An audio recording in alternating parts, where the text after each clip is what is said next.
schizophrenic internet rock star, compulsive alcoholic, and the power of friendship. Now that I have your attention, let's rock.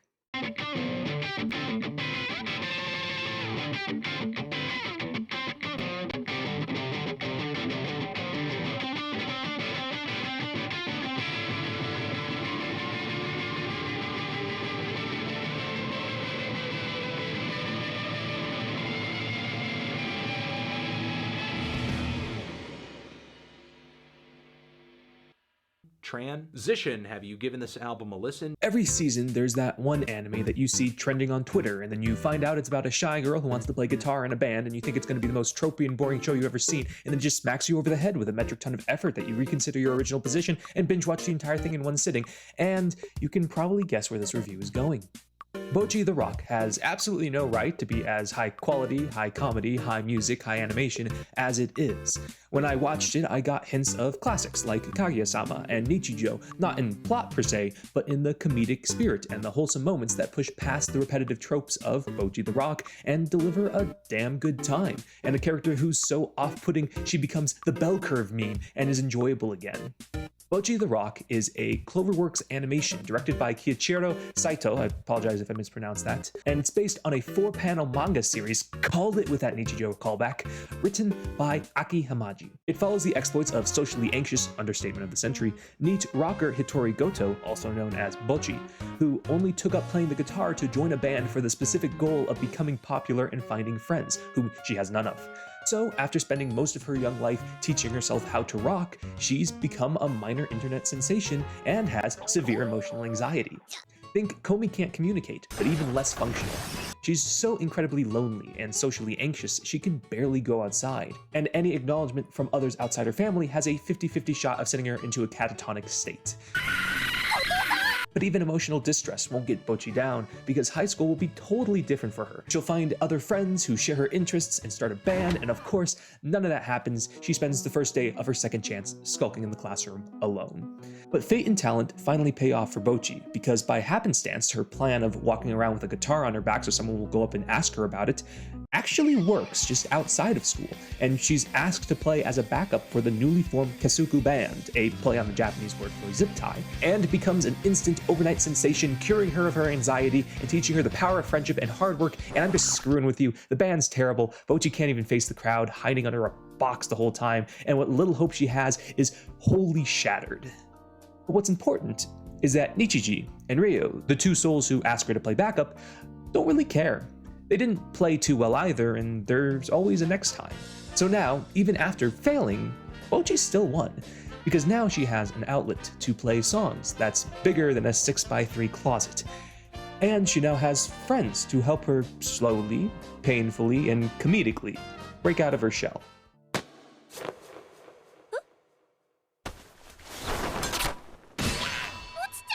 Bocchi the Rock is a high-effort rock comedy in a similar vein as Keisan, but considering I've never seen Keisan, we're just gonna throw that out the window with Bocchi's self-esteem. The comedy generally focuses on Bocchi's anxious personality, which, outside of the X1000 absurdity it reaches at times, it's actually pretty relatable to people who have high levels of social anxiety, such as formerly yours truly. She thinks she's a burden, she assumes the worst of conversations, she feels too awkward to enter a room if people are having fun, and while this is by no means a new trope, Cloverworks is clearly giving it their all in every gag, such as when Bocchi is so happy she vomits and they proceed to play 20 seconds of uninterrupted stock footage of a dam releasing water. The character animation is outlandish, purposefully off-model, absolutely full of odd lines and movement, and it's a joy to watch all that movement you get with Bocchi and the crew. It's not just classic animation too, there's tons of more avant-garde and experimental styles used, such as using real hands, clay models, CGI, realistic animation, so much to just sell every joke, so even if it doesn't land, it's an eye-catching train wreck. And it's not just the comedy that looks great, but the general character movements and the many environments they end up in are all really high quality and well directed. With great lighting and coherent collections of well-made backgrounds, the anime looks gorgeous at times, and the simpler designs of the characters of Bocchi allows for more fluid character motion. Speaking of characters, the cast of Bocchi is really quite solid, if a classic pairing. You have Nishiga, the upbeat parent of the group, whose optimism and patience is what convinced Bocchi to come out of her shell by playing her first gig in the Mango Box. Ryu is a classic quirky wildcard who also helps push Bocchi to stay true to their style of music. Kita is a bubbly personality with a crush on Ryu and learns to play guitar from Bocchi, giving Bocchi a new responsibility and making her more comfortable with playing with others. Overall, these characters have a really fun and classic dynamic with great character designs and really good chemistry with Bocchi, either highlighting her manic episodes by all of them acting completely normal or occasionally joining in with disastrous effects. And it's actually really awesome to see their acceptance of Bocchi's random outbursts and manic episodes as the show progresses. They accommodate her when they can, they don't really make fun of her, they generally try to make her as comfortable as possible. And I think that's a really good message there about friendship and caring for people with crippling disabilities, with a modicum of respect. But this is a comedic review, so let's toss that respect right out there with cakes on. Each band member and the people Bocchi meets helps to give her a reason to take initiative and improve herself, which allows the plot to progress without Bocchi feeling like she's just along for the ride. Though it's slow progress, she does make decisions for herself, and it's actually capable of a lot of things once she breaks down a particular barrier each episode. Bocchi, while annoyingly anxious at times, is honestly trying her best not to live the same hopeless life she's living and fears to live, and hopes to chase her dream, and there's something incredibly respectable and wholesome about that. And there's deeper layers to Bocchi the Rock that you can easily gloss over, but you shouldn't.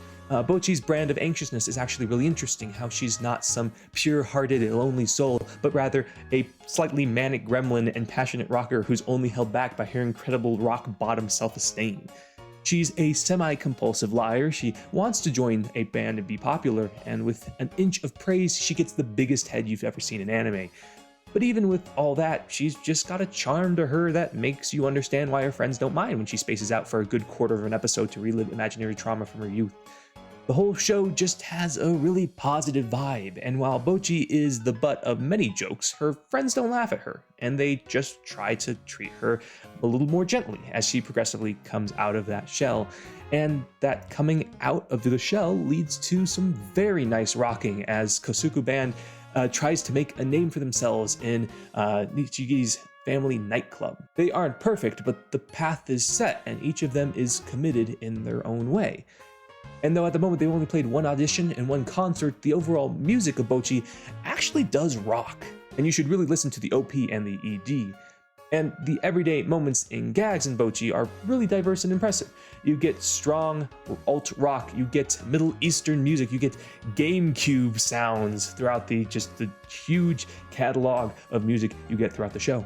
And of course, the whole show is wrapped up in a very nice slice of life vibe with strong enigmatic characters and definable moments of growth, with Bocchi going from unable to talk to another human being to working at a bar and talking to customers, to inviting someone to the band on her own, to meeting this perpetually drunk lady who helps her put on a street performance to sell tickets, which, by the way, is a really great moment of character growth with a really awesome life lesson about who the people you perform for don't actually want you to fail and are more than happy to cheer for you if you give them a reason to. And the drunken Kikuri, who, while being a god-awful role model for Bocchi, actually has a really nice moment where the first time in the episode that she opens her eyes is to watch Bocchi play her heart out on the streets, to actually pretty awesome and realistic looking performances of episode 8, and overall it's just really nice to see.